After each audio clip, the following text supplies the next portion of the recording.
Simba es un proyecto gratuito de promoción de la lectura. Ayúdanos a que nuestros libros lleguen a más gente compartiendo lecturas en las redes sociales. Si quieres, también puedes hacer una donación para mantener el proyecto y posibilitar que nuestra biblioteca siga creciendo. Los huevos arrefalfados. Emilia Pardo Bazán. Cuento que con pasión de señora Martina, la del tío Pedro el carretero. Si alguien se permitiese el desmán de alzar la ropa que cubría sus honestas carnes, vería en ellas un cónclave, un sacro colegio, con cardenales de todos los matices, desde el rojo iracundo de la cresta del pavo, hasta el morado oscuro de la madura berenjena. A ser el pellejo de las mujeres como la guadana y la cabritilla, que cuanto mejor tundidas y zurradas más suaves y flexibles, no habría duquesa que pudiese apostárselas con la señora Martina en finura de cutis. Por desgracia, no está bien demostrado que la receta de la zurra aprovecha a la piel ni siquiera al carácter femenil, y la esposa del carretero, en vez de ablandarse a fuerza de palizas, iba volviéndose más áspera, hasta darse al diablo renegando de la injusticia de la suerte. ¿Ella qué delito había cometido para recibir lección de solfeo diaria?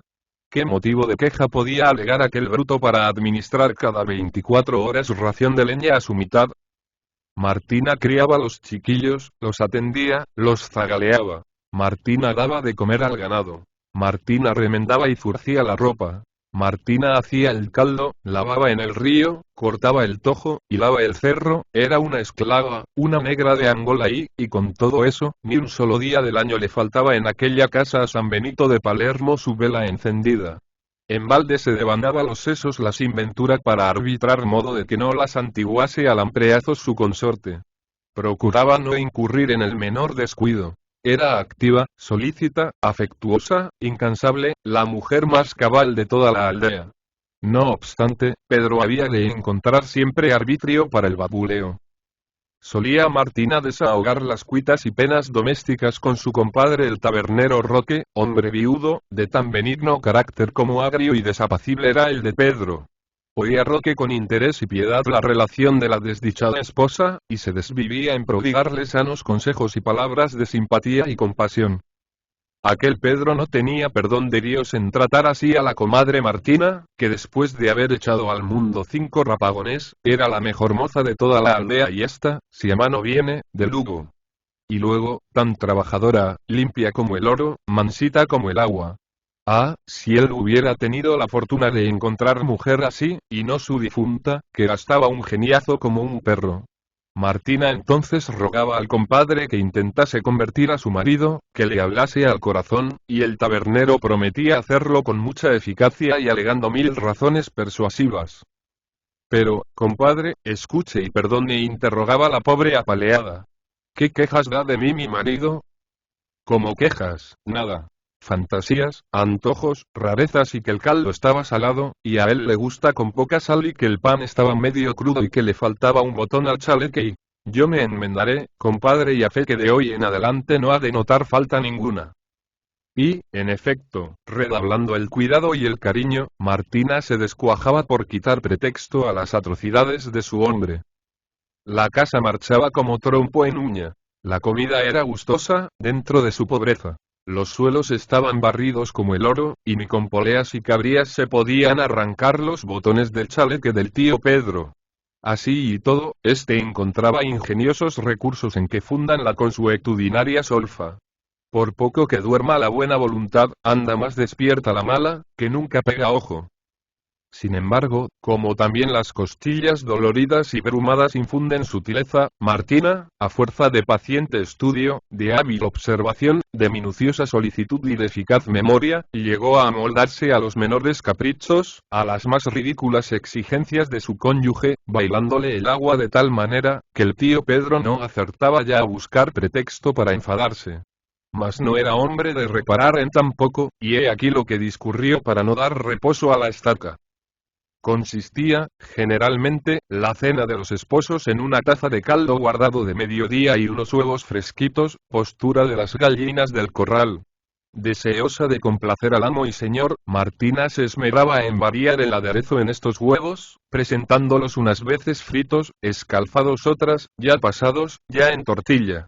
Pero el tío Pedro empezó a cansarse de tales guisos y a pedir, con sus buenos modos de costumbre, que se los variasen. Y una noche que gruñó y renegó más de la cuenta, su mujer se atrevió a decirle, con gran dulzura: «Hombre, ¿qué guiso te apetece para los huevos?». La respuesta fue una terrible guantada, mientras una voz cavernosa decía: «Los quiero arrefalfados. Arrefalfados». Con el dolor y el susto, Martina no se atrevió a preguntar qué clase de aderezo era aquel. Pero a la noche siguiente preparó los huevos por un estilo que le había enseñado una vecina, ex cocinera de un rico hacendado lugués. El plato trascendía a gloria cuando entró el carretero muy mal engestado y se sentó sin contestar a su mujer, que le daba las buenas noches.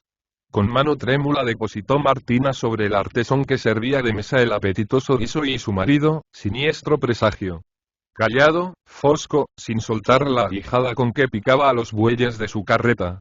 Al divisar el guiso, una risa diabólica contrajo su rostro. Apretó la vara, y levantándose terrible, exclamó: «Condenación del infierno.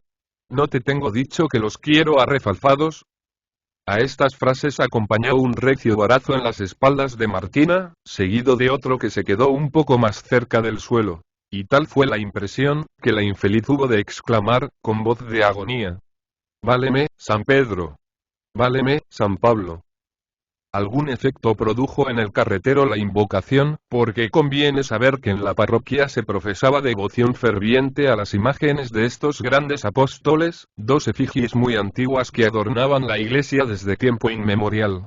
Pero poco duró el respeto religioso, pues el marido, volviendo a enarbolar la vara, alcanzó a su mujer de un varazo en la cintura, tan recio y cruel, que Martina hubo de echar a correr, exclamando: «¡Ay, ay, ay, ay! ¡Socorro, vecinos, y que me mata este hombre!». Disparada como un venablo atravesó la aldea, hasta refugiarse en la taberna del compadre Roque, a quien encontró disponiéndose a trancar la puerta, porque a semejante hora de la noche no contaba ya con parroquianos. Causóle gran sorpresa la llegada repentina de la comadre, y viéndola tan sobresaltada y fatigosa, se apresuró a brindarle una pinga, que no hay otra cosa como ella para espantar los disgustos. Bebió Martina, y ya más confortada, refirió, entre hipo y sollozos, la tragedia conyugal. «Mire, ahora sí que estoy convencida de que aquel infame no tiene temor de Dios, ni caridad, ni vergüenza en la cara, y tira a acabar conmigo, a echarme a la sepultura y que me reprendiese y me pegase tundas cuando notaba faltas, andando y pero amañárselo todo a voluntad, matarme a hacerle bien la comida y los menesteres, y ahora inventar eso de los huevos arrefalfados, que un rayo me parta si sé lo que son, compadre, por el alma de quien tiene en el otro mundo, me diga cómo se ponen esos huevos». «Nunca tal guiso oí mentar, comadre», respondió el tabernero, ofreciendo a la desconsolada otra pinga. «Es una bribonada de ese mal hombre, porque no encuentra chatas que poner y quiere arrearle. A fe de Roque que ha de llevar su merecido. Comadre, déjeme a mí. Usted calle y haga lo que yo le diga. Y ahora no piense en volver allá hasta mañana por la mañana y, a sus bendito. Lo dicho, no vuelva y quédese aquí, que mal no le ha de pasar ninguno», profirió el tabernero, mirándola con encandilados ojos. «Cena para los dos la hay, y más un vino de gloria, y castañas nuevas. Que no lo sepa en la parroquia ni el aire, y en amaneciendo se va a su casita. Guíese por mí. Descanse en el compadre Roque. Que me muera, si dentro de 2 o 3 días no ha de estar aquel brutón más amoroso que la manteca. Ya me dará las gracias. Y si pregunta, ya cavilaremos lo que se ha de contestar y usted sosiegue, que yo tomo el negocio de mi cuenta». Tan cansada, dolorida, asustada y hambrienta estaba Martina, que se dejó convencer, y saboreó el mosto y las tempranas castañas. Antes de ser de día, envuelta en el manteló, llamaba con temor a la puerta de su casuca. El corazón le pegaba brincos, y creía sentir ya en los hombros el calor de la vara, o en los carrillos los 5 mandamientos del indignado esposo. Cosa rara, y explicable, sin embargo, por ciertas corrientes psicológicas a que obedecen las oscilaciones del barómetro conyugal. El tío Pedro la recibió con una cordialidad gruñona, que en él podría llamarse amabilidad y galantería. «Mujer o trasno, ¿de dónde vienes? Como vuelvas a marcharte así, ya verás y dónde dormiste». «En el monte». «¿En el monte, condenada? por cierto, junto al puente, donde está la tejera de Manuel. El diaño que te coma, y allí, ¿qué cama tenías? Las espinas de los tojos, mal hombre. Pero Dios consuela a los infelices y castiga a los sayones judíos como tú. Ya te llegará la tuya, verdugo. Demasiado hablas, refunfuñó el carretero, queriendo desplegar gran aparato de enojo, pero subyugado indudablemente por el tono y el acento de su mujer. ¿Quién te ha dado ese gallo que traes? ¿Quién puede? Como yo sepa que andas en chismes con las vecinas y aconsejándote de brujas y, te he de brear. No fue bruja ninguna, ladrón. No fue sino Dios del cielo, que ya se cansa de aguantar tus perradas y, mismamente Dios te vino a ti con el recadito. Dios, no.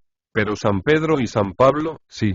Que los vi tan claros como te estoy viendo, y con la mar de angelitos alrededor, y unas caras muy respetuosas, y unas barbas que metían devoción. Y me dijeron que ya te ajustarán ellos las cuentas por estarme crucificando. Acallaría tu obligación, lenguatera. Atónita Martina de ver que su tirano no pasaba vías de hecho, obedeció y se ocupó en labores domésticas, mientras el carretero, algo cabizbajo y mohíno, preparaba su carro para acarrear leña a Lugo.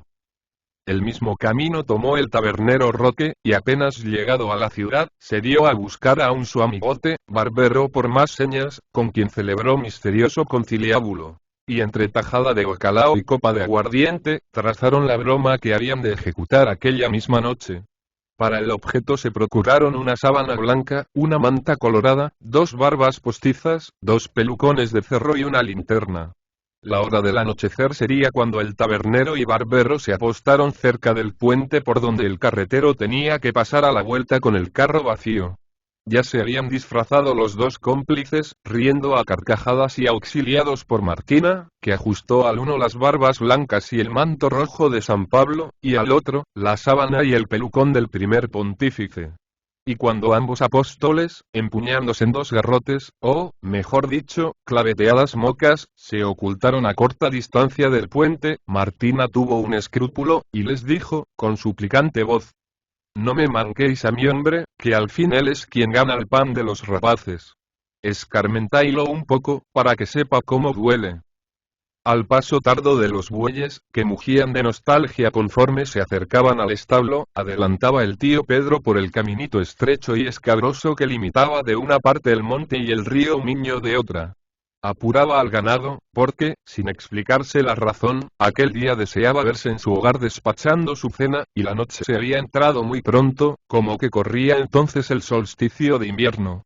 El carretero aguijaba a la yunta con la misma vara que le había servido para medir el costillaje de su esposa el día anterior. La luna, asomando por entre negros nubarrones, alumbraba medrosamente el paisaje, el agua triste del río, el monte próximo, los árboles decalvados por la estación invernal. Un estremecimiento de pavor heló el espíritu del carretero al acercarse al puente y ver blanquear las tapias de la tejera en la falda de la colina. De repente, el carro se detuvo, y al resplandor lunar, 2 figuras tremendas, saliendo de la sombra que proyectaba el arco del puente, se plantaron en mitad del camino. Eran los mismos apóstoles del retablo de la iglesia. San Pablo, con sus barbazas hasta la cintura y su manto colorado. San Pedro, rechoncho y calvo, con su cerquillo de rizo y su blanca túnica sacerdotal. Solo que, en vez de espada y las llaves, los apóstoles enarbolaban cada tranca que ponía miedo, y a compás las dejaban caer sobre los lomos del cruel esposo, gritando para animarse más al castigo. Perga tú, San Pedro. Perga tú, San Pablo. Estos son los huevos y arefalfados. El carretero se arrastró hasta su casa gimiendo, sin cuidarse de carro ni de bueyes. Llevaba las costillas medio hundidas, la cabeza partida por 2 sitios, la cara monstruosa. 15 días pasó en la cama sin poderse menear.